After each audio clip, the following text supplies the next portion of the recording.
Speech by Mr. Benjamin A. Jokno, Governor of Bangko Sentral ng Pilipinas, or BSP, the Central Bank of the Philippines, at the Philippine Economic Briefing for the Joint Foreign Chamber on November 25, 2021. To our colleagues in the Philippines government, members of Foreign Chamber, ladies and gentlemen, good afternoon. I recall I last spoke before the Joint Foreign Chamber in July this year. I am pleased to speak before you again. This time, I admit bitter circumstances as recent macroeconomic developments point to a strong sustainable recovery for the Philippines economy. I always say that while monetary policy only plays a complementary role in addressing the impact of this health crisis, it is a critical one. As such, the BSP has done quite a lot to support economic recovery. We are among the first central bank to respond to the pandemic. We cut policy rates to record lows and reduce the reserve requirements. As of October 14, 2021, BSP has ejected 2.3 trillion pesos, approximately USD or 46 billion, into the Philippines financial system. This is equivalent to 12.8% of GDP. We also implemented extraordinary measures including provisional advance to the national government and purchase of government securities in the secondary market. The BSP also implemented time-specific and well-targeted regularly relief measures to enable or supervise financial institutions to continue supporting the domestic economy.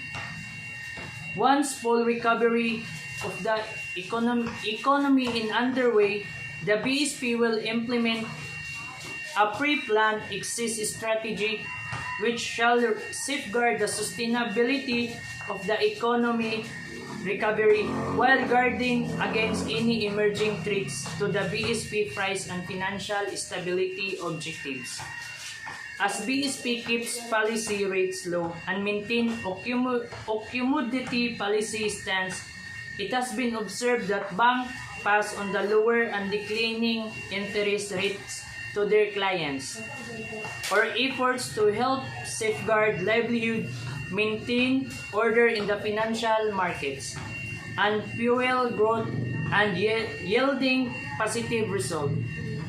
Following the 12.0% rebound in the second quarter, or third quarter growth rate of 7.1% was among the highest in the Asian. The nascent economy recovery is being supported by positive developments on the monetary, external, and banking fronts. Inflation is decelerating as food price decline. Looking ahead, inflation could settle above the 2 to 4% target range this year, but it is expected to revert to our target range in 2022 and 2023. The BSP will continue to closely monitor all the risks to future inflation. We will remain vigilant against the emerging of second-round effects and any possible unhinging of inflation expectation.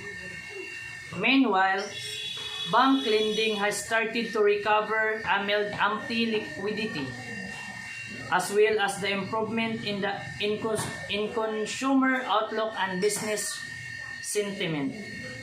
Non-performing loans of the banking system has rising to 4.43% but remain within manageable levels.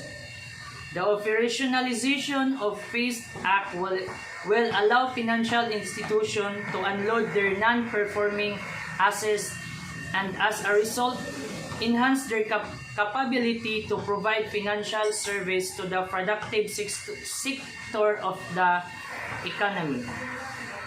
Despite the increase in NPLs, the banking system remains well capitalized. or internal payments position remains strong with suspension backers. The foreign exchange liberalization reforms that we implemented amidst the pandemic highlights or the confidence of the resilience of our external payment position. They also showcase our efforts to promote greater ease in the use of FX resources of the banking system and to the further promote an environment conducive to business. This opinion is shared by the relevant third-party observers. Throughout the pandemic, a wave of the rating downgrades worldwide, the Philippines maintained its investment-grade credit ratings. Behind the short-term challenges of the pandemic, credit rating analysis says that sound fundamental and policies will help the Philippines return to sustainable growth path once the dust settles.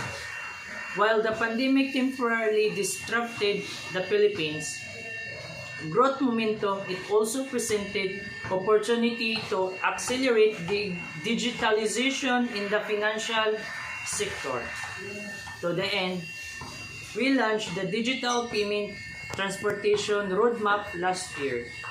Under this, we target half of the financial transaction to be done electronically and 70% of the Filipino adults to have the financial account by 2023. To further accelerate our digitalization initiatives, BSP has approved the license of 6 digital-only banks.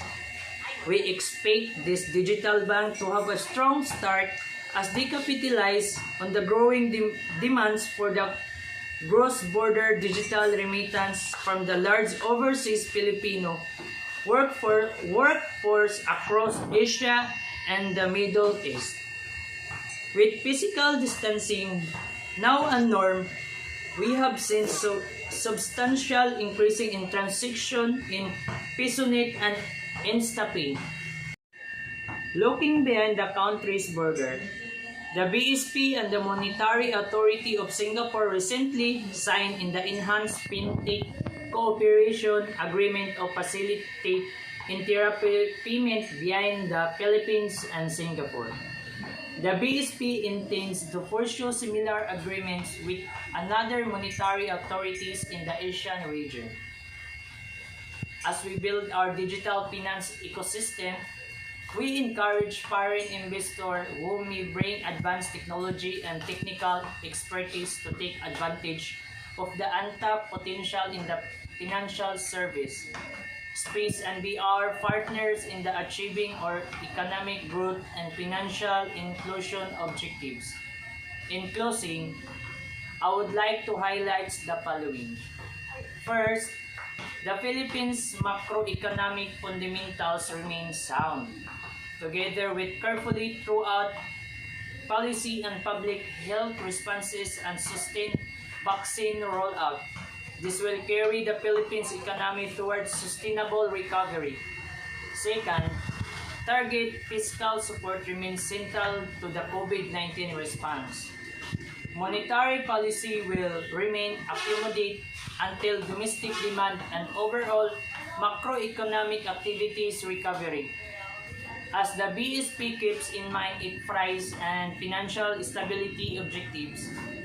And the third, the BSP continues to support reforms in need of the rising the country, competitiveness and transforming the financial landscape so that it's future ready through digitalization, adoption, sustainable principles.